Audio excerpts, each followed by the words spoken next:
Bonjour à tous, je suis ravi d'être parmi vous aujourd'hui pour parler d'un constat avec vous que notre société que je représente, Baudet Software, partage au quotidien à la rencontre de DRH. Alors juste pour me présenter, moi je suis Vincent Noyel, responsable commercial sur la région Grand Ouest de Baudet Software, donc une entreprise chaultaise pas très loin d'ici, depuis 4 ans. Et au préalable, pendant 15 ans, j'étais responsable marketing de l'entreprise. Et donc, voilà, je souhaitais partager avec vous un constat qui, aujourd'hui, et d'ailleurs pendant cette présentation, il ne faudra pas hésiter à m'interrompre ou à me poser des questions. Un constat qui est tout simple, c'est qu'aujourd'hui, on voit sur nos différents clients et nos différents aussi utilisateurs de manière très, très globale, une utilisation très massive au final d'Excel. Je pense que vous tous, vous êtes aussi des utilisateurs très prononcés d'Excel.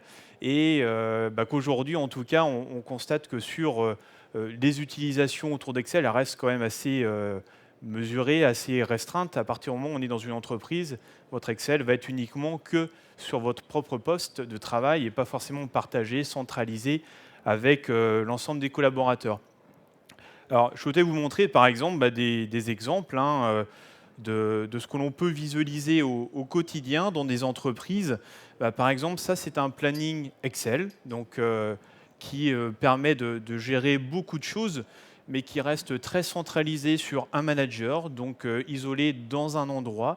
Dans cette même entreprise, on a constaté jusqu'à 15 plannings Excel différents, avec des besoins de partage autour de données salariées qui sont très très importants et qui pourraient être mutualisés, centralisés si on utilisait un seul et même outil, donc sur un SIRH. Alors ça, c'est un exemple pour des utilisateurs de type manager, mais je vais prendre un autre exemple qui est de plus en plus présent. Ça, c'est un exemple, par exemple, d'entretien professionnel réalisé là aussi sous Excel, dans un coin, avec beaucoup d'informations qui sont ressaisies directement par les managers, alors avec plein de pertes de temps et d'efficience au final sur lequel on va louper pas mal de choses, parce que voilà, on n'a pas de logique centralisée.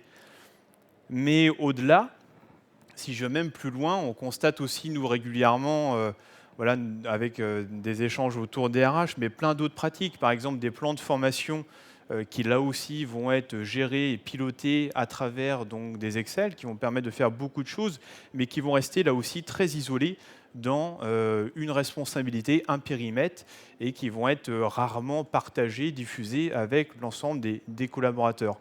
Alors qu'au final, on aurait un levier très important qu'on va voir par la suite avec ce partage. Un autre exemple, des habilitations. Alors peut-être que dans certains d'entre vous, vous faites partie d'entreprises où il y a tout un suivi d'habilitation, par exemple de type des SST, mais pas que, ça peut être aussi des permis de cariste et autres. Et là aussi, on voit beaucoup de fichiers Excel qui vont être dans un endroit et dans lequel on ne va pas forcément avoir de gestion proactive dessus. Un autre sujet, des visites médicales. Là aussi, souvent, on voit des fichiers Excel qui vont gérer en fait et centraliser toute cette approche de visite médicale, mais qui vont rester encore très isolés. Alors qu'au final, on pourrait là aussi, pourquoi pas, avoir une action très proactive directement vers des salariés, mais également des managers. Et j'imagine, ça va vous faire penser à plein d'autres exemples dans votre quotidien de pratiques Excel autour de données de collaborateurs qui vont être réalisées. Et justement, là, ce qui peut être intéressant, c'est justement d'avoir un SIRH. Et là, vous voyez, j'ai abordé différentes briques, j'ai abordé du planning, j'ai abordé des notions de formation, des notions d'entretien, des notions d'habilitation, de visite médicale, mais autant de données liées à un collaborateur qui serait intéressant derrière de centraliser dans un système d'information des ressources humaines qu'on appelle généralement un SIRH. Mais pourquoi en fait, quel est l'intérêt d'avoir un SIRH? Moi j'en vois quelques-uns, certainement d'autres idées vont venir, mais le premier enjeu moi, que je vois surtout c'est la centralisation. Et vous voyez bien, quand on est à chacun à travailler sur son Excel, on travaille bien sur son Excel. On ne travaille pas forcément à plusieurs sur un même fichier Excel, où ça peut arriver, mais ça pose d'autres problématiques, parce que Excel n'est pas un outil fait pour être partagé à plusieurs. Voilà. Donc un des premiers enjeux et intérêts d'avoir un SIRH, c'est la centralisation des données. Et avec cette centralisation des données aussi, derrière, c'est le partage qu'on va pouvoir en réaliser. Et notamment, c'est un point qui nous tient bien à cœur, c'est voilà, ce partage de données, ça évite aussi derrière de la ressaisie. Je vous montrais tout à l'heure un exemple d'entretien professionnel. Ça, c'est un sujet souvent que j'aborde très très régulièrement. C'est les managers ressaisissent tous les ans la date d'entrée dans l'entreprise, la date d'appartenance au poste et depuis quand, voire même des fois la date de naissance, mais autant de données qui sont déjà existantes dans un outil, enfin du moins qui pourraient l'être. Souvent, c'est une paye.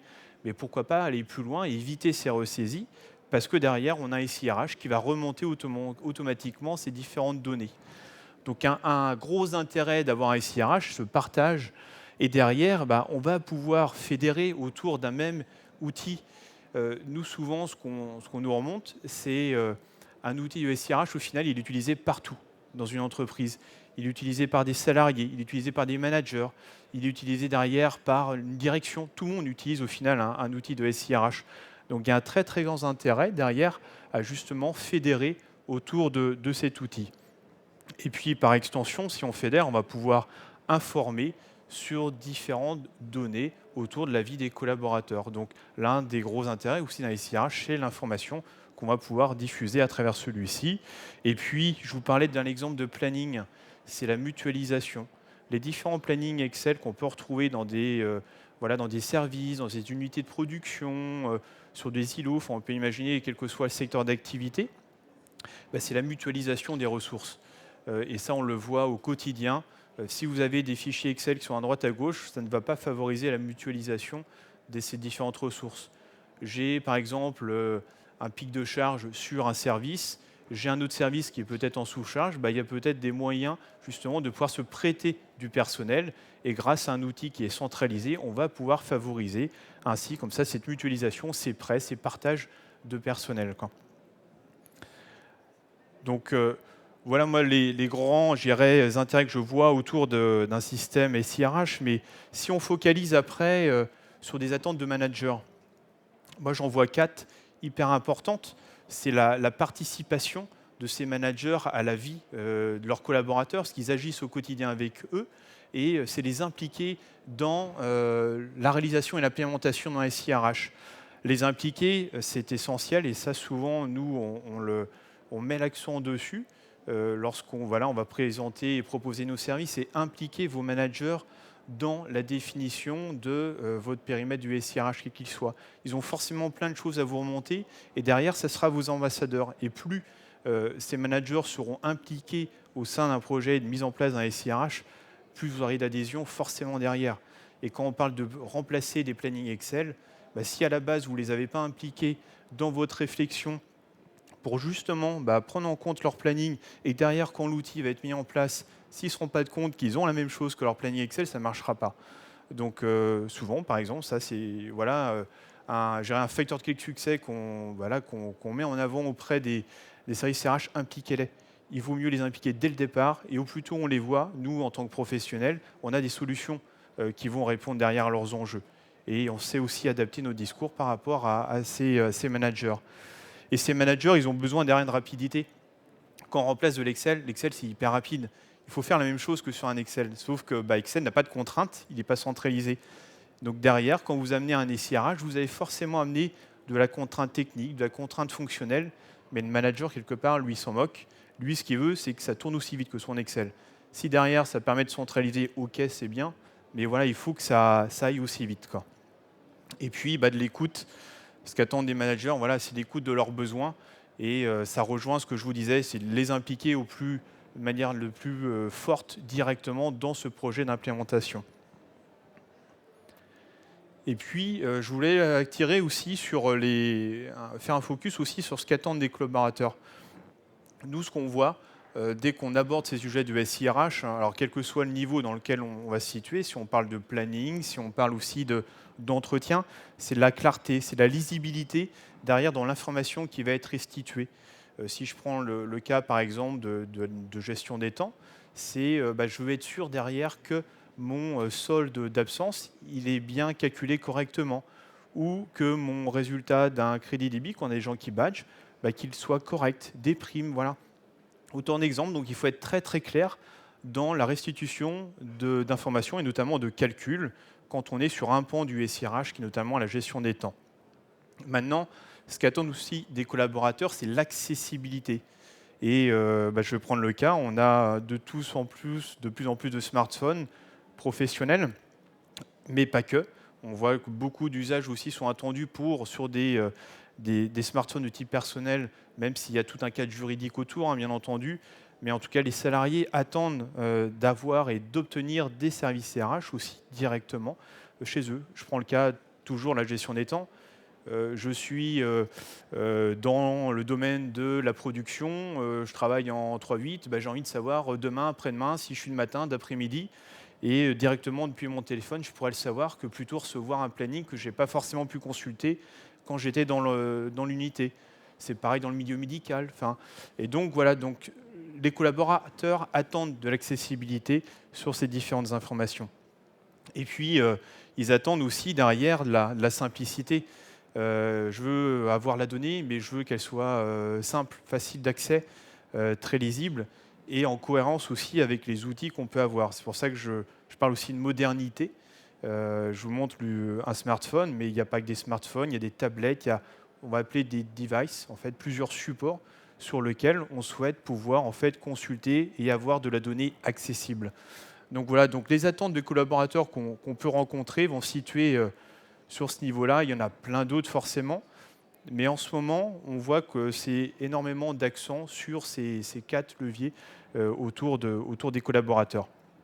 Et pour vous illustrer, par exemple, de ce que peuvent attendre des collaborateurs, mais globalement aussi des managers, c'est une accessibilité, notamment, vous l'entendez souvent, les multi-devices. Je veux en fait avoir des informations accessibles sur une tablette, sur pourquoi pas aussi un terminal d'entreprise. Ça, c'est un exemple sur un terminal de badgeage, mais il faut imaginer que maintenant, il y a X supports de communication possibles qui peuvent être accessibles à des collaborateurs. Et il faut que derrière, cette expérience d'utilisation sur un SIRH, elle soit cohérente, quel que soit le support qu'on utilise. Et ça, c'est important, parce qu'on se rend compte aussi que dans les différentes entreprises ou collectivités qu'on rencontre, il n'y a pas forcément de cohérence entre tous les outils qui sont mis à disposition, entre des outils de gestion des temps, entre des outils de gestion d'entretien, des outils aussi pour pouvoir exprimer une demande de formation. Vous allez avoir X supports et au final, le collaborateur, comme même le manager, vont être perdus derrière dans ces différents supports. Donc voilà, il y a différentes générations de SIRH qui existent sur le marché et qui vont amener plus ou moins de cohérence. Et ça, c'est un point important, c'est cette fameuse expérience utilisateur. Il faut qu'elle soit cohérente, quel que soit le support qu'on va pouvoir utiliser. Et un autre point qui est aussi important, et on le voit de plus en plus, nous, ça va vous parler forcément, la notion de marque employeur. Et derrière, quand on a la notion de marque employeur, on parle souvent de marque employeur à l'extérieur de l'entreprise. Mais il ne faut pas oublier que vous avez aussi sûrement des excellents ambassadeurs à l'intérieur de votre entreprise, votre organisation. Et cette marque employeur, il faut qu'elle soit aussi diffusée dans son image et que dans le SIRH que vous implémentez, que votre identité visuelle, voilà, elle soit cohérente, elle soit véhiculée au sein de votre entreprise. Donc là aussi, sur les SIRH, on peut avoir plus ou moins derrière d'outils qui vont être personnalisables pour s'adapter à votre charte graphique, pour qu'on se retrouve et que cette expérience utilisateur, au-delà de parier cohérente, elle soit aussi cohérente dans l'image que vous véhiculez au sein de votre entreprise. Donc là, c'est des exemples que vous pouvez voir, par exemple, sur des outils que nous proposons, mais au-delà de gérer nos propres outils, c'est vraiment des maîtres mots qu'on voit, c'est amener de la cohérence, une expérience utilisateur qui soit la plus cohérente partout et aussi en adéquation avec votre image. Et il n'y a pas que l'image qu'on véhicule à l'extérieur, il y a aussi l'image qu'on véhicule en interne. Et vous savez tous mieux que moi qu'il n'est pas forcément simple de recruter. Et c'est à partir du moment où on a capté, on a recruté quelqu'un, derrière qu'il faut le laisser partir. Donc il y a énormément de moyens de pouvoir fédérer, de pouvoir fidéliser des collaborateurs. Et dans l'utilisation d'un SIRH, c'est un point fondamental aussi. Et donc cette expérience, elle doit être la plus enrichissante possible.